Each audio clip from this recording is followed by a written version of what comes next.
Olá! Há um ano, o menino João Pedro, de apenas 14 anos, foi assassinado durante uma operação da Polícia Federal no Complexo do Salgueiro, em São Gonçalo, no Rio de Janeiro.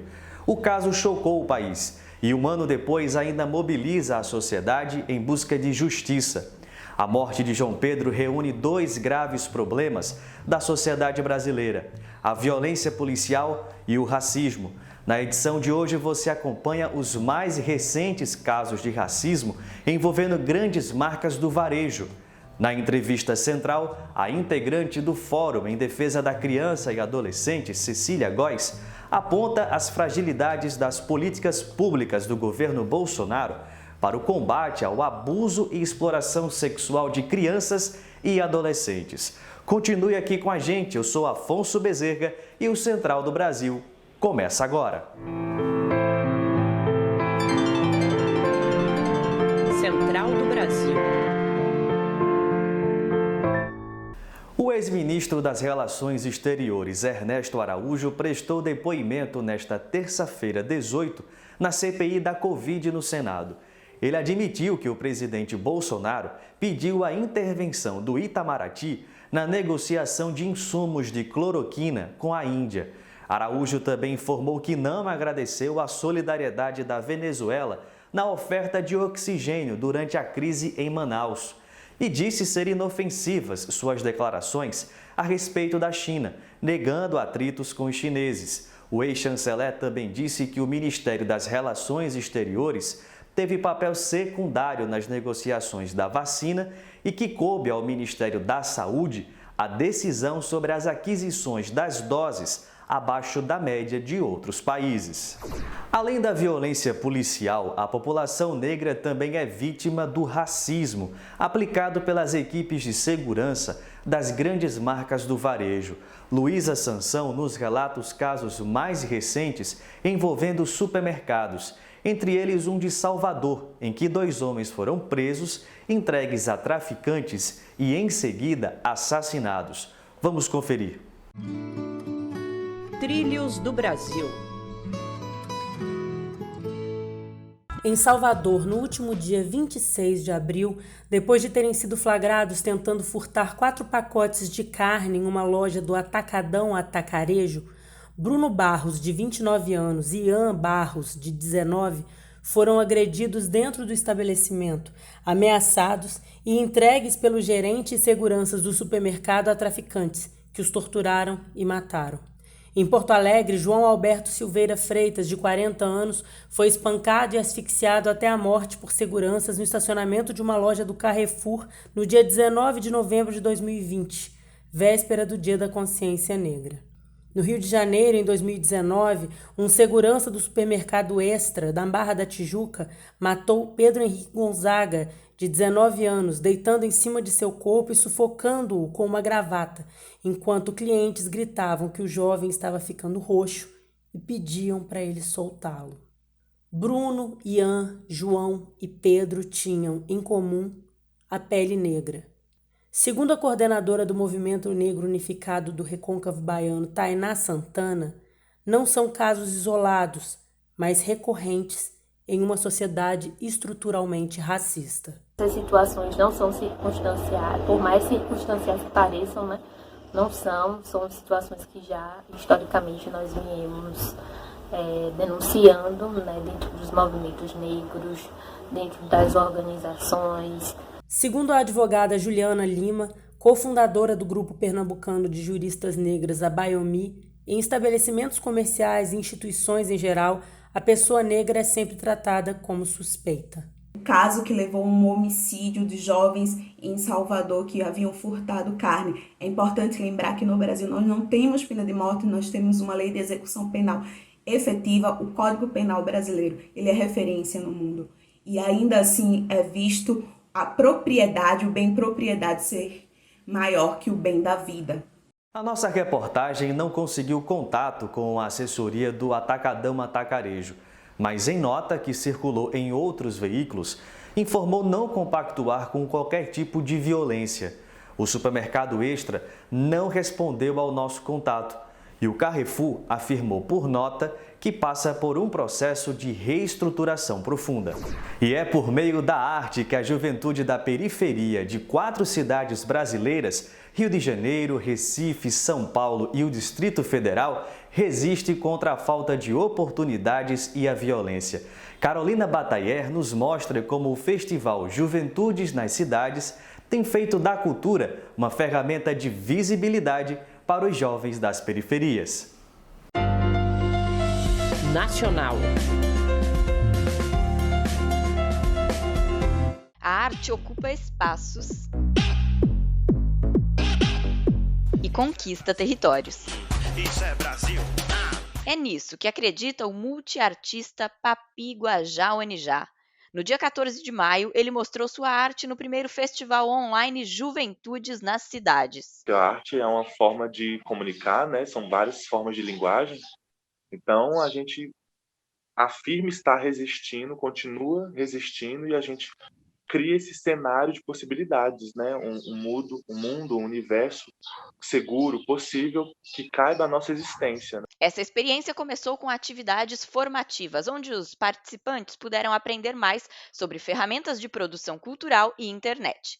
A ação faz parte do projeto Juventudes nas Cidades, que leva o mesmo nome do festival e tem a proposta de unir jovens para contribuir com o enfrentamento das violências nos espaços urbanos.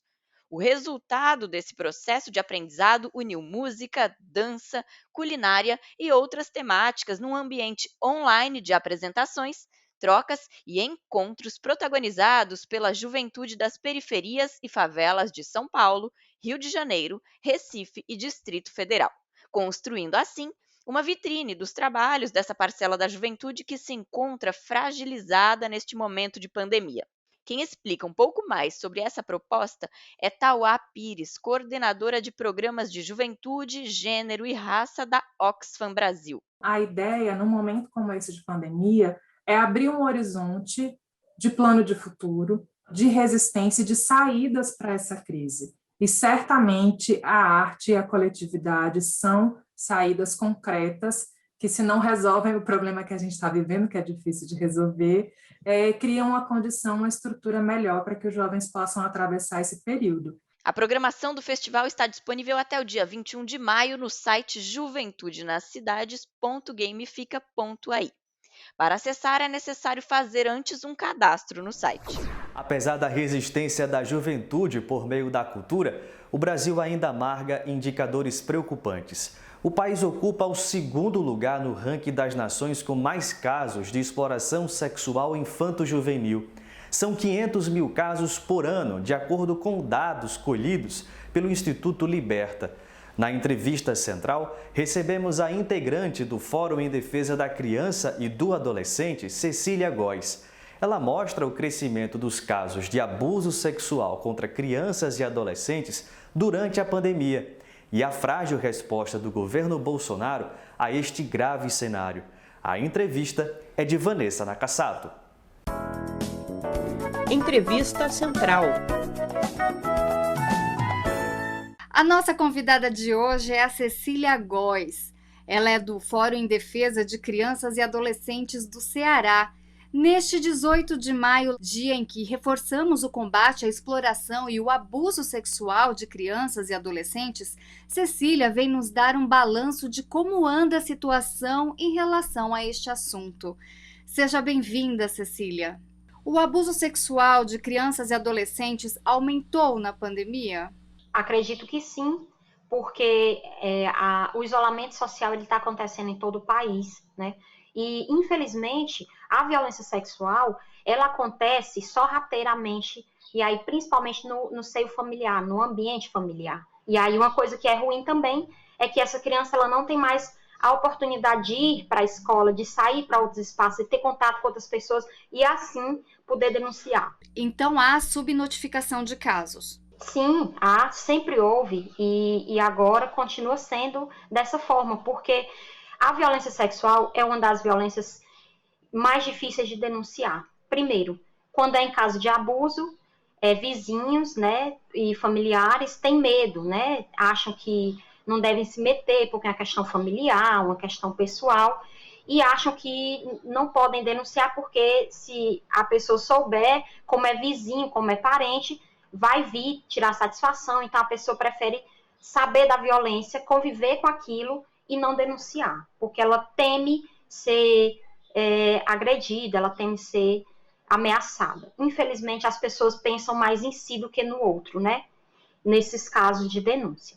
E aí, em caso da exploração sexual, que é uma violência mais aceita, digamos assim, por que ela é mais aceita? Porque a adolescente, no caso, geralmente, ela está, entre aspas, sendo explorada. Aliás, ela está sendo explorada. E o que acontece? Quando a pessoa está lá por livre e espontânea vontade, entre aspas, aí as pessoas acham que ela está lá por uma escolha, ela quis dessa forma, quem sou eu para denunciar? Qual que é a diferença entre abuso e violência sexual? Se uma adolescente ela está em um espaço sendo prostituída, como se diz, né, popularmente, ela não está sendo prostituída, ela está sendo explorada sexualmente, porque ela é adolescente. O caso do abuso não envolve a questão financeira.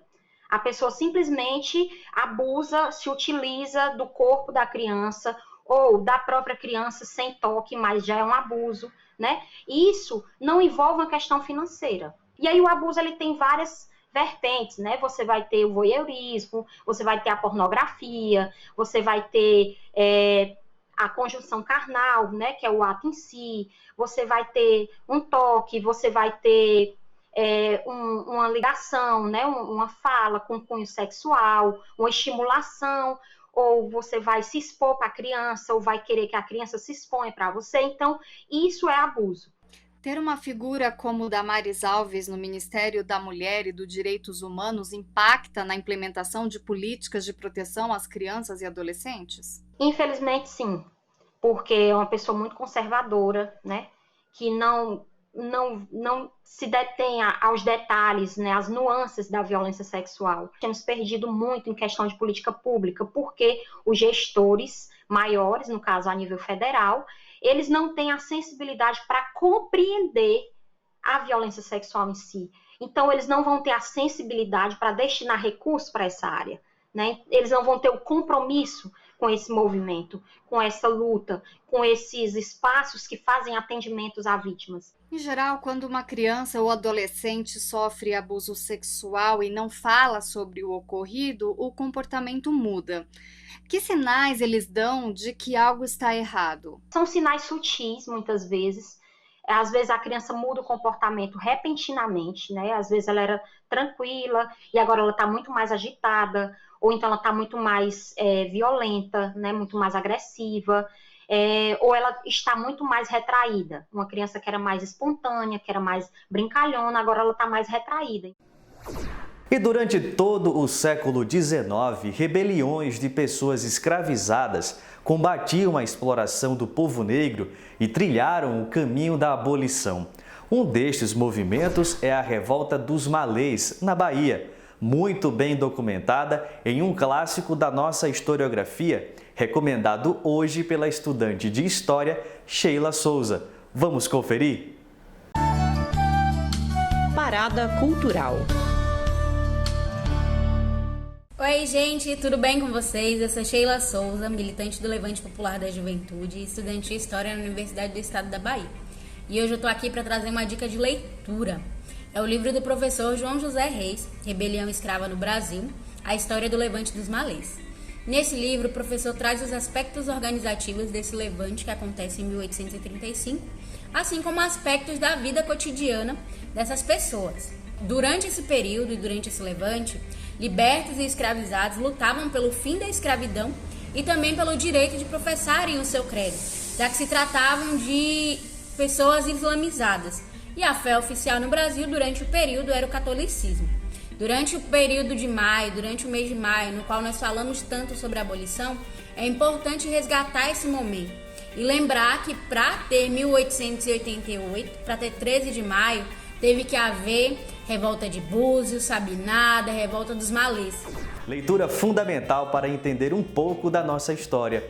O Central do Brasil fica por aqui. Para rever este ou outro conteúdo, é só acessar o nosso Instagram, @Programa Central do Brasil.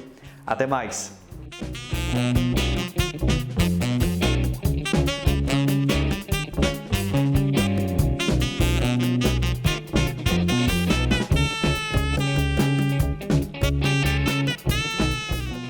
Central do Brasil, a rede de comunicação dos movimentos populares.